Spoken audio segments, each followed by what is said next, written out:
Hey guys, Pedro here to do an album review. Today I'm here to talk to you guys about the brand new record from Battle Beast, No More Hollywood Endings. Out March 22nd on Nuclear Blast. The album has 11 tracks and it's 45 minutes in length. Now for those of you wondering, what does the future hold for Battle Beast? I'm here to tell you guys that this record really shows where the band is going. Perhaps more than where the band has been, this record to me is a pure indication of where perhaps they will end up going, what road they're choosing as their path for future records, because I really feel the groundwork for this band as far as the future is concerned was laid on this record. I feel overall that this record really needs to be digested and not consumed. What I mean by that is you shouldn't really rush the listening experience of this record. You shouldn't jump to conclusions after 1, 2, 3, 4, 5 songs. You should really allow itself to simmer, if you will. You should really sit down, listen to it, enjoy it, let it play all the way through, perhaps listen to it multiple times, and you'll start to develop a taste for it. It's an album that absolutely grew on me with every single listening experience that I had with this record. I listened to it multiple times before doing this review because I really wanted to get the full essence of the album, and I feel the only way to get really the full essence of the album is to listen to it multiple times and really take your time enjoying each single track and what those tracks give to you. Because this record, it felt very dynamic and it felt like it blended a lot of different styles. It blended symphonic power metal, with symphonic metal, with heavy metal, with new wave of British heavy metal, with 80s pop. So there's a lot of different things being thrown at you. There's a lot of different genres being worked at on this record, musically, lyrically, and even from the record structure's perspective. So there's a lot of things to digest, and it's a record that perhaps at first glance may seem more geared towards the symphonic element because it's really predominant on this record. But once you sit down and you really start to analyze track by track and you listen to the whole album, you'll see that there is a vast array of genres at play on almost any given track. Now, as far as the vocal performance from Nora, incredible. I mean, her voice on this record sounds magnificent. It really doesn't matter which style of song we talk about. It doesn't matter if the song is more of a power metal song, more of an 80s ballad, or more of a symphonic power metal track, or even a symphonic track. It really doesn't matter which song, which style, which genre. Her vocals are absolutely incredible on every single song. She delivers on every single song on this record, and she does it flawlessly from song 1 to song 11. I absolutely love her voice on this record. And there's one thing that perhaps opened my eyes. This album really did that to me. It really opened my eyes to perhaps a future dynamic for this band. I really enjoyed the more symphonic songs on this record more than any other tracks. I enjoyed the cinematic value that they gave to the songs. I enjoyed the larger than life atmosphere that they gave to the songs. And when you mix that symphonic element with Nora's vocals, you really create songs that are really big, that are large, that have volume, that have layers to it, that allows her to go in different directions and do different things, not only with her voice, but also with the song's dynamic.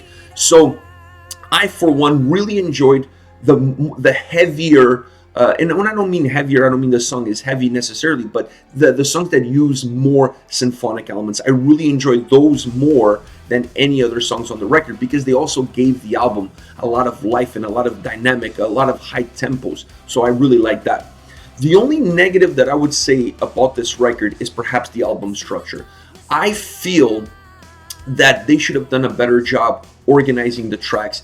This album really feels like it starts really strong with really high tempos, songs that are very dynamic, very fluid, and then it mellows out a little bit with more 80s style metal ballads, and then it picks up the tempo again at the end of the record. So I think some of the tracks at the end of the record, to me, are the better tracks on the album, and they may go a little bit unnoticed to most because they're so hidden all the way at the end of the record. To me, I just feel that the album structure should have been organized better to perhaps create more peaks and valleys and not create such an accentuated peak at the start, then a dip, a valley in the middle of the record, and then another peak at the end of the record. So personally, I would have organized the songs in a different way to create more peaks and valleys throughout the record, and also I would have moved Raise Your Fists to the #1 track. And I'll talk more about that when I talk about that track in a minute. But I would have moved that song to the first track, and I'll explain why I would move that song for the first track once I start talking about it, because there's a lot to unpack from that song. I feel like that should have been the first track on the record. That should have been the opening track. It really would have set the tone for the album. So to me, I would have done those two things differently, but overall, this was an extremely fun record to listen to. You're going to get the best out of Nora. Her vocals are on top. You're going to get a lot of fast tempo songs. You're going to get some more mellow songs. You're going to get some more power metal songs, some more symphonic metal songs. There's a little bit for everybody on this record. I really feel it's very dynamic in flavor, so you're really going to please a lot of different audiences. You're never going to please everybody, but I think you're going to please a lot of different audiences. But once again, this is a record that really requires you to digest it and not rush through it. Now, as far as my favorite songs are concerned, I'm going to start with the opening track on the album, Unbroken. Perhaps one of the most symphonic tracks on the album. Not the most symphonic track on the album, but one of the most symphonic tracks on the album. I really like the orchestral elements that were actually recorded with a real string ensemble. So I really like that addition to this song, and I understand why they put this song as the first track because of these elements. It really sets the tone for the album. It really starts the album off on a high tempo, on a high note, a song that has a lot of cinematic value to it, a song that has a larger than life atmosphere to it. So I really understand why they started with this song and how impactful this song is to the listening experience. The start of the song really has a symphonic bass with a choir adding a lot of volume to the song, and then during the verses it drops and then it returns post-chorus. I really like the dynamic that this song has. This song really has a very distinctive style of verses versus chorus. Those two are in constant battle throughout this song, and at the end of the day, you're really not sure which one wins. But these two parts of the song, if you will, are very different from each other, have a very different dynamic, and really allow the song to have a lot of fluidity throughout. It has a more melodic approach in the verses with a more 80s driven symphonic chorus. That's perhaps the best description. I really felt that the chorus of the song really had a heavy 80s atmosphere vibe to it, if you will. Now, the keyboard on this track is absolutely excellent. The keyboard melodies on this song are phenomenal. It really elevates the track. It really takes the track to a whole new level. And for all of these reasons, I really understand why this song was the opener, because it really created a nice tempo and a nice mood, and it really set the bar really high because it really started on a high note. And that's how the record really gets you going. It really is high octane from the moment you start playing it. Another song I'm going to talk to you guys about is Piece of Me. Has a killer guitar riff in this song. The guitars on this specific track are absolutely phenomenal. I really like the melody that came from the guitars on this specific song. This one had more a traditional, I hate to use this expression, but this song had more of a traditional power metal vibe with a little bit of an 80s guitar sound. So the overall song really feels like your typical power metal song, but the guitar melodies, the way they were used, the tone, the specific fragrance of the guitars really had a little bit of an 80s pop Eurovision vibe to it, which really plays really well into the style of the song, into the dynamic of the song. I really like Nora's vocals on this song as well. It really allows the song to become a lot more powerful. She really enhances the song in how she delivers the vocals throughout. Really incredible delivery from her, really incredible song. And when you combine these two elements, you really have your how can I say, your vintage Battle Beast song, if you will. Even the guitar solo in this song, and I'm going to go back to the guitars, even the guitar solo on this song really has an 80s vibe, which really plays well with the overall vibe that the song has. This track really deserves to be played live. It has a really cool dynamic to it. It has almost a sense of a chant, like of an anthem to it. So I really believe that this is a song that really combines melody, heaviness, and speed. Then when you throw a little bit of 80s aroma on top of all of these different elements, you have a very good, very dynamic, very fluid, very powerful Battle Beast song. Almost one of those that you would consider a vintage Battle Beast song. I really like this song. Came in the middle of the record, and it really was the song, in my opinion, that started that climb again towards the end of the record. You went through that peak at the beginning, there's a valley with a couple of more slower songs in the middle, and then this to me is the song that really starts the revolution again, that really picks up the tempo, and it starts to gain dynamic towards the end of the record. The end of the record is absolutely bombastic. So this to me is the song that starts to turn the corner and take the album up again towards the stratosphere. Last but not least, Raise Your Fists. Now, I mentioned this song before because I said the album should have started with this song. I understand why they started with Unbroken. I feel they should have started with this song. And I'm going to go beyond that. I'm going to say that going forward, part of their live set should really include this song, and it should include this song as the set opener. The reason is very simple in my mind, in my humble opinion, is the beginning of the track. It has a heavy symphonic presence at the beginning of the track. The instrumentation of the track takes you in maybe about 30 seconds into the song, maybe a little bit more than that, maybe even close to a minute. But at least 30, there's about 30 seconds of instrumentation at the beginning of the song. Really grandiose instrumentation. The song almost feels like the score of Game of Thrones when it's leading into a battle scene. That's that nice score that you get on a battle scene when everybody's getting ready to battle and things are starting to rev up. This song kind of has that start to it.